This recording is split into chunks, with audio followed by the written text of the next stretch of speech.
राम राम किसान भाइयों। खेती की दुनिया में आपका स्वागत है। थंबनेल देख के समझ गए होंगे ये वीडियो किस बारे में है। तो कम समय में टॉपिक पे ज़्यादा बात कर सकें, इसलिए चलिए बिना समय गवाएं जल्दी से वीडियो शुरू करते हैं। इससे पहले चैनल पे पहली बार हैं तो सब्सक्राइब करके वीडियो लाइक जरूर कर दें और अपनी राय कमेंट में जरूर रखें। शुरुआत मीठे से करते हुए पहले नंबर पर बी कीपिंग को रखते हैं। बी कीपिंग में अक्सर लोग सिर्फ शहद से होने वाले फायदे या नुकसान के बारे में सोचते हैं, मगर जो लोग बड़े लेवल पे ये काम कर रहे हैं उन्हें पता है कि इनके बाई प्रोडक्ट्स भी बहुत फायदा कराते हैं, जैसे bee wax, bee venom, pollen और रॉयल जेली हो गया। चलिए इन्वेस्टमेंट, प्रॉफिट और रिस्क की बात करें तो अगर 50 बी वॉक्स के साथ काम शुरू कर रहे हैं तो आपका इनिशियल और पूरे साल का इन्वेस्टमेंट 4,18,500 का आएगा। ए टू जेड सारे एवरेज इन्वेस्टमेंट का कैलकुलेशन आपके स्क्रीन पे दिख रहा है। चाहे तो वीडियो रोक के पढ़ लें, क्योंकि एक एक कैलकुलेशन बोल के बताने लगा तो वीडियो काफी लंबा हो जाएगा। बात अब कमाई की करें तो एक बॉक्स से साल में 30 से 32 किलो शहद निकलता है, जो अपनी टाइप, क्वालिटी के अनुसार कम से कम 200 रुपए से 1,000 रुपए प्रति किलो तक का बिकता है। अगर कम से कम आप 350 रुपए प्रति केजी का बिकने लायक शहद का प्रोडक्शन कर दिए तो सिर्फ शहद से कमाई 5,25,000 तक की होगी, जिसमें फायदा 1,06,500 का हुआ। अब इसके बाद बाई प्रोडक्ट से जो फायदा होगा वो आपके स्क्रीन पे दिख रहा है। अब नेक्स्ट ईयर से जो इंस्ट्रूमेंट खरीदने में आपके खर्च हुए हैं वो तो होंगे नहीं, तो मुनाफा और बढ़ जाएगा। क्योंकि आपका कोई बड़ा ब्रांड नहीं है, इसलिए शहद बेचने में शुरू में बहुत परेशानी आती है। एक एडवांटेज ये है कि गवर्नमेंट इसे एक अच्छी सब्सिडी देती है। दूसरे नंबर पे है डेयरी फार्मिंग। अगर 10 गाय के साथ साल में 10 महीने एवरेज 20 लीटर दूध देने वाली गायों के साथ बिजनेस शुरू कर रहे हैं और आपके गायों की एक एवरेज कीमत 80,000 है, तो सिर्फ गायों पर आपका खर्च 8 लाख का हुआ। शेड, मशीन और बाकी के छोटे बड़े इक्विपमेंट जिन पे आपका खर्च 4 लाख का आएगा, तो आपका कुल इनिशियल इन्वेस्टमेंट 12 लाख का होगा। एक गाय पर साल भर में एवरेज खर्च ज्यादा से ज्यादा 1,40,000 का आता है, तो पूरे साल में 10 गायों पे 14 लाख खर्च करना पड़ेगा। गाय का दूध जगह के अनुसार 40 से 60 रुपए प्रति लीटर में बिकता है। फिर भी एक एवरेज रेट 45 रुपए प्रति लीटर का लें और 2 महीने ड्राई पीरियड का हटा दें तो साल में सिर्फ दूध से कमाई 27 लाख की होगी। साल भर में खर्च किया 26 लाख और कमाई 27 लाख का, मुनाफा 1 लाख का हुआ। नेक्स्ट ईयर से जो 12 लाख गायों और शेड, मशीन और बाकी के इक्विपमेंट जो खर्च हुआ है वो हर साल तो होगा नहीं, तो दूसरे साल से 10 गायों से 13 लाख का सिर्फ फायदा होगा। इस बिजनेस में जो रिस्क है वो गायों की सेहत, एक्सीडेंट, चारा या फीड के दामों में अनियमितता, और अगर सही समय पे गाय ड्राई नहीं हुई तो खर्च बढ़ने लगता है। तीसरे नंबर पे है वर्मी कंपोस्ट। डेयरी के बाद वर्मी कंपोस्ट को रखने का रीजन ये है कि ये दोनों एक दूसरे से लिंक्ड हैं।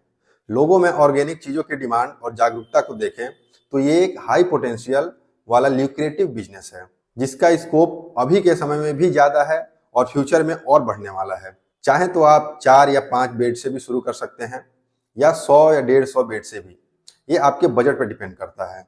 आपका 20 बेड का कैलकुलेशन बता दूं तो आपका इन्वेस्टमेंट 1 से 1.5 लाख का आएगा, जिसमें बेड, केंचुए, गोबर, saving machine, green shade net से लेकर छोटे बड़े सारे खर्च आ गए हैं।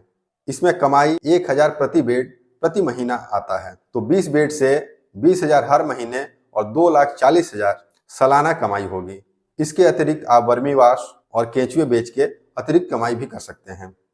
इसमें रिस्क बता दें तो इसमें रिस्क सिर्फ आपके मार्केटिंग की है। अगर अच्छा मार्केटिंग कर दिए तो और कोई रिस्क नहीं है इसमें। चौथे नंबर पे है कॉमर्शियल ट्रीज फार्मिंग, जैसे चंदन, अगरवुड, सागवान, सफेदा या महोगनी जैसे पेड़, जो मैच्योर होने के बाद से बहुत बड़ा रिटर्न देते हैं। इनमें प्रति एकड़ इन्वेस्टमेंट 1 लाख से 5 लाख तक जा सकता है और रिटर्न 10 लाख से 10 करोड़ का भी हो सकता है। चैनल पर एक ऐसे ही 10 ट्रीज के बारे में वीडियो है जिसमें लागत, समय और कमाई अच्छे से बताया हूँ। उसका लिंक वीडियो के एंड में और डिस्क्रिप्शन में है, वहां से देख लें। बात रिस्क की करें तो पेड़ों का अगर सही ग्रोथ नहीं हुआ तो किसान को सही दाम नहीं मिलता है। 5वें नंबर पे है मेडिसिनल प्लांट्स, जैसे अश्वगंधा, जटामांसी, सफेद मूसली, तुलसी, एलोवेरा या गूगल। ऐसे बहुत से मेडिसिनल प्लांट्स हैं जिनका डिमांड फार्मास्यूटिकल कंपनीज को रहती है। इनमें इन्वेस्टमेंट इस बात पर डिपेंड करता है कि आप किस लेवल पर इसकी खेती कर रहे हैं। इन्वेस्टमेंट हजारों से लेकर लाखों में है और कमाई भी लाखों में है। इसमें रिस्क सही समय पर सही दाम मिलने का होता है, जो अगर पहले से आप किसी कंपनी से जुड़ के काम कर रहे हैं तो वो रिस्क भी खत्म हो जाता है। छठे नंबर पे है नर्सरी। नर्सरी का काम एक टेक्निकल काम है जिसमें नॉलेज बहुत इंपॉर्टेंट हो जाता है।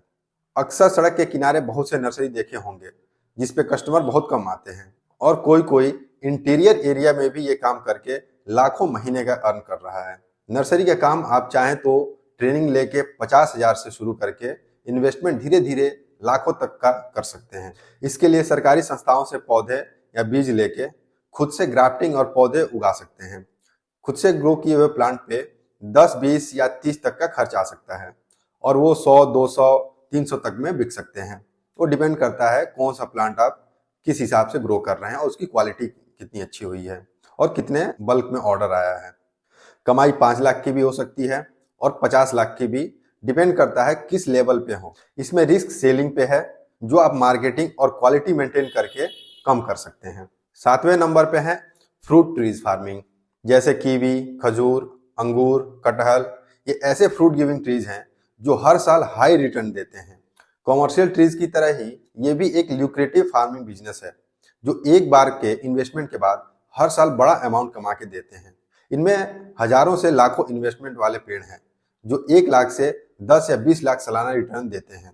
ऐसे ही 10 पेड़ों की लिस्ट वाला वीडियो जिसमें लागत, समय और कमाई डिटेल में बताया हूँ, उसका लिंक डिस्क्रिप्शन में और आपके स्क्रीन पर दिख रहा है, इसे जरूर देख लें। आपको कौन सा फार्मिंग आइडिया पसंद आया और किसका डिटेल वीडियो देखना चाहते हैं कमेंट करके बताएं और चैनल सब्सक्राइब कर लें ताकि जब इसका सेकेंड पार्ट लाऊं तो मिस ना हो। धन्यवाद।